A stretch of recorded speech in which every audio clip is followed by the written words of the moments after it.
नमस्कार, आप सभी का स्वागत है एनएस लाइफ न्यूज चैनल में। मैं राधा देवी ले चलती हूँ कुछ खास खबरों की ओर। कर्नाटक प्रदेश जिला बेंगलुरु में प्रो अमरेश श्रीवास्तव की कलम से पटना की माया श्रीवास्तव जो समाज सेवा की मिसाल है, उनकी कहानी उन्हीं की समाज सेवा बन गई संजीवनी। कई मुद्दे ऐसे हैं जो सिर्फ भाषण का हिस्सा नहीं बल्कि उससे जिंदगियां प्रभावित होती है। वैसे तो स्त्री हो या पुरुष हो, सबका जिंदगी पर बराबर का हक है, पर इस वास्तविकता से कई इंसान मुंह मोड़ना चाहते हैं, जिससे जीवन उथल पुथल हो जाता है। ऐसे ही सोए इंसान को जगाने का बीड़ा उठाएं, आधी आबादी को सम्मान से जीने का अधिकार दिलाने को प्रयासरत है माया श्रीवास्तव। और जब माया को दिल की बीमारी ने कमजोर करने की कोशिश की थी, तो उस समय माया ने अधिक समाज सेवा ही तो वह संजीवनी बूटी बन गई थी, और व्यथित करती सामाजिक कुरीतियों ने उन्हें महिला सशक्तिकरण की दिशा में काम करने को प्रेरित किया। शहर के विकास, घरेलू हिंसा, यौन उत्पीड़न, ह्यूमन ट्रैफिकिंग को लेकर उन्होंने सशक्त अभियान चलाकर महिलाओं और बच्चों को जागरूक करने के साथ साथ उन्हें सही राह भी दिखाई। जबकि माया का एक संभ्रांत परिवार में जन्मी से ताल्लुकात रखती है और उनका जन्म 1971 में वेस्ट बंगाल के हावड़ा में हुआ था और स्कूली शिक्षा वेस्ट बंगाल,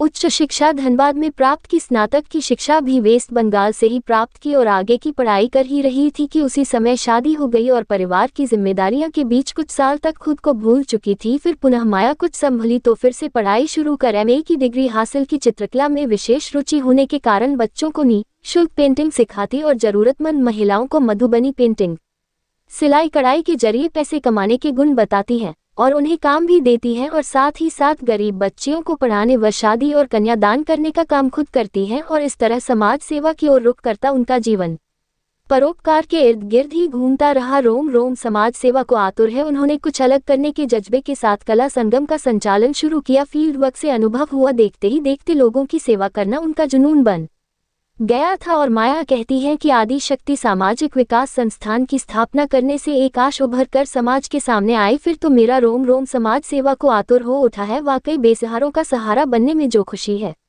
वह किसी और कार्य में नहीं है। माया को दिल की बीमारी होने के बावजूद भी मन को मजबूत बनाए रखी, और माया कहती है कि सामाजिक सरोकारों से जुड़ ही रही थी कि दिल की गंभीर बीमारी ने शरीर को काफी क्षति पहुंचाई। सब कुछ बिखर ही रहा था कि डॉक्टर ने जो सबसे प्रिय कार्य हो निरंतर करने की सलाह दी, और मैंने अपने पति को समाज सेवा से जो मुझे बेहद खुशी मिलने की बात बताई, तो उन्होंने मेरी भावनाओं की कदर करते हुए उसमें रम जाने को कहा। मैंने अपने दिल की मानी, फिर क्या था, समाज सेवा मेरे लिए संजीवनी बूटी बन गई और मैं आगे फिर कभी बीमार नहीं पड़ी। मुझको मिला खुला आसमान। शुरुआती दौर में लोगों को समझ पाना मुश्किल होता था, कहती है माया। शिक्षा, परिवार नियोजन, स्वास्थ्य, घरेलू हिंसा एवं यौन उत्पीड़न के विरोध के प्रति जागरूकता फैलाने का बीड़ा उठाए और सामाजिक कुरीतियों से लड़ती और जीतने पर बेहद खुश होती रही। वह हर सुख दुख को बांटते हुए, हौसला बढ़ाते हुए मेरे पति हर पल मेरा साथ देते रहे और समाज सेवा को प्रेरित करते रहे। इस तरह सकारात्मक सोच ने आगे बढ़ने की प्रेरणा दी और निराश मन खुले आसमान में सांस लेते हुए प्रफुल्लित हो उठा। और मिली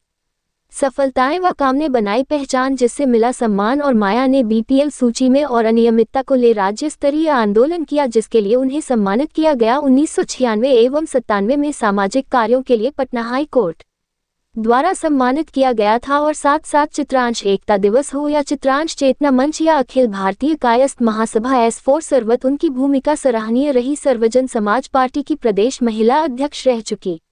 अखिल भारतीय कायस्थ महासभा की प्रदेश महिला अध्यक्ष माया भारत विकास परिषद पटना की सचिव रह चुकी है। समाज के क्षेत्र में निरंतर बढ़ते कदम ने उन्हें सफलता दिलाई, जो उनकी पहचान बनी। अभी अखिल भारतीय कायस्थ महासभा की राष्ट्रीय उपाध्यक्ष, समर्थ नारी समर्थ भारत की राष्ट्रीय उपाध्यक्ष के साथ ही बिहार, झारखंड, वेस्ट बंगाल की प्रभारी भी है। समर्थ नारी समर्थ भारत के माध्यम से देश के लगभग सभी प्रदेशों में महिलाओं को उनके हुनर के माध्यम से प्रशिक्षण देकर महिलाओं को स्वरोजगार के लिए प्रेरित कर रही है, और जिससे सफलताएं मिल रही हैं और जिससे युवा पीढ़ी को संदेश संपूर्ण देश में बढ़ते यौन उत्पीड़न को गंभीर समस्या मानते हुए माया कहती है, यंग जनरेशन से गुजारिश है कि वह अपनी संस्कृति न भूले। भटकाव की स्थिति पैदा होने से पहले खुद को संभाले, क्योंकि वह सुनहरा भविष्य है देश का, और आज़ादी का सही उपयोग करे। अभिभावकों को भी इस बात का ख्याल रखना चाहिए कि वह बच्चों को आज़ादी दे, लेकिन सीमा में। ग्लैमर की दुनिया में खोने से पूर्व अपनी औलाद का सही मार्गदर्शन करे। व्यस्त दिनचर्या के बीच बच्चों को बातें सुनने और उनकी जरूरत का ख्याल रखना हर माता पिता के लिए जरूरी है। रिपोर्टिंग प्रधान संपादिका राधा देवी।